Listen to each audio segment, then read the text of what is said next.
This started as 12 rough panels on a page.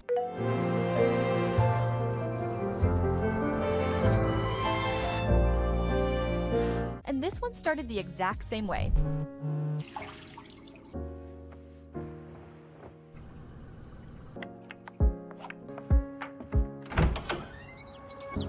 So did this.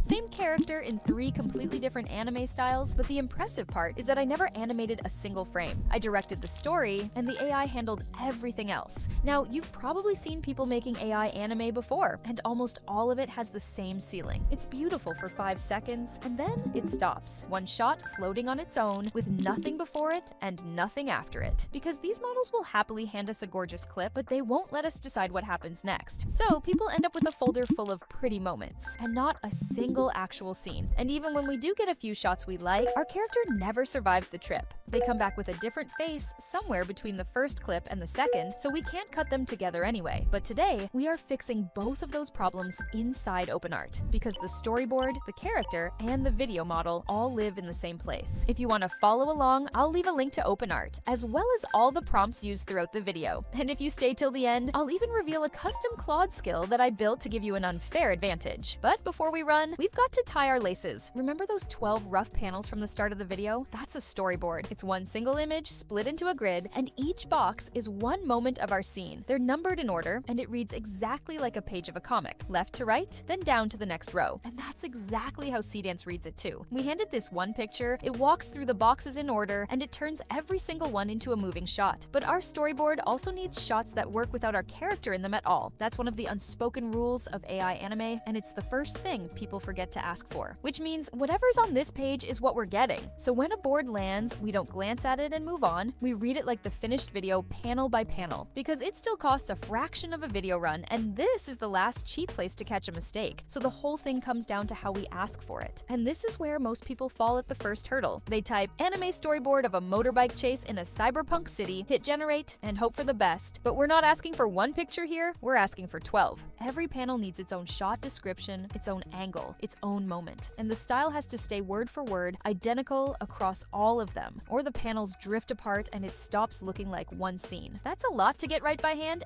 every time we want something new. Fortunately, I've built a skill for Claude that handles it, which is really just a set of instructions we hand it once, so it knows exactly how our storyboard prompts should be built from then on. We install the skill, and now we can start describing our ideas. So here, we'll ask for a girl walking through a rain-soaked, neon-lit alley until she reaches her hoverbike. But once we've written our idea, we have to decide how many panels we want to generate, because that number decides how closely the AI sticks to our blueprint. If we ask for 12, Seedance has a box for nearly every beat, so it follows our story closely. But if we ask for 3, there are big gaps between the boxes, and Seedance fills them in itself with shots we never planned. Some of my favorite clips came from the loose boards, because they gave me shots I would have never thought of on my own, which is why we're not going to pick one here. We'll ask for both, 12 panels for the tight version, 3 for the loose one, with the same story running through each. Then we'll animate them both later in the video, put them side by side, and you can judge which one fits the kind of work you're making. But we can't generate either of these yet, because right now our prompts just say a random name, and if we run them like this, the model invents someone new every single time. One face in the 12-panel board, a completely different one in the 3-panel board, and another stranger the next time we come back. Which brings us to the thing that holds all of this together. Before we generate anything, we need to give her an identity that follows her everywhere. And most people solve this with one big image that shows our character from every angle, called a reference sheet, and then they have to re-upload and re-describe it in every single generation forever. It works, but it's tedious to build, and every sheet is a file we have to keep track of. So the character we make today is one we'll be hunting for 6 months from now. So instead of building a sheet, we'll build her inside OpenArt, where she's saved permanently. But first, we need an anime version of her to start from, and that's only 3 generations away. We'll take a normal photo of whoever we want our character to be, and that includes ourselves. Then we drop it in as a reference and run it through the prompts I've left in the description. That gives us our character in anime from 3 different angles, which is everything we need to build her properly. We'll head into characters and hit create. There are a few ways to do this. We can describe her in words, build her piece by piece, or start from an image we already have. Ours is already made, so we'll start from an image and drop our main anime shot in as the front-facing one. Then it asks for up to 3 more angles, and we've already got those sitting in our history from the generations we just just ran. So we pull those straight in without leaving the page, give her a name, we'll call her Sky, and we're nearly done. But look at this field here. We can add a voice as well, one from OpenArt's library, or one we've recorded ourselves. We hit create, and it saves her straight into our library, and that's our character. From here, anytime we want her in a generation, we just tag her, and she shows up, which means those two prompts from earlier are finally ready to run. We'll head into image, pick GPT image 2, tag Sky with the @ symbol, and paste in the 12 panel prompt. Then the loose one, and Sky comes back with the same face in every panel she's in. Now we go through them properly, and we're asking ourselves one thing: is this actually the story we pictured? The style holds all the way down, the scene goes somewhere, and look at 4 and 7, the empty alley and the hologram flickering on its own. And those are our breather shots, doing exactly what we asked for. So now we've got a character who stays the same everywhere, 2 storyboards we've actually judged, and a prompt that came from a skill instead of guesswork. Every one of those was a place that could have fallen apart, which means the hard part is already behind us. Now we hand it over to Seedance 2.5. And we don't need to write anything new here, because our prompt is just the storyboard prompt Claude gave us earlier, except now we add timestamps to it. That's how we tell Seedance how long to sit on each panel, so it knows the pacing of our scene instead of guessing at it. And this is the one part the skill leaves to us on purpose, because it doesn't know which shots we want to linger on and which ones should go by fast. So it hands us the shots and we decide the rhythm. Then we upload our storyboard as a reference, tag Sky, and paste the prompt in. 12 panels on a page, and now it's a scene. But it doesn't always land, and I want to show you one that broke.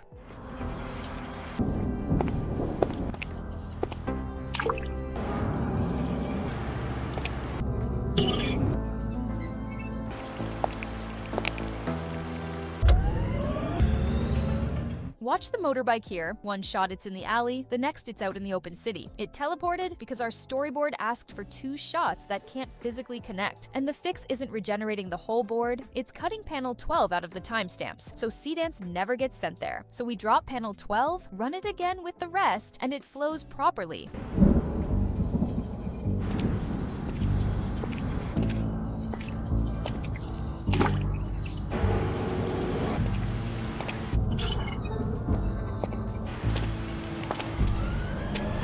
Then we run our loose board the exact same way.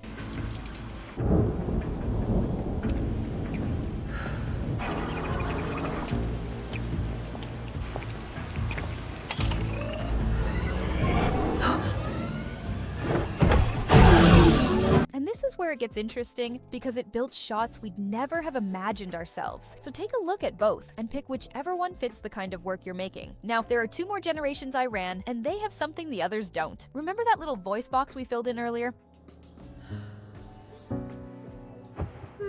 Morning.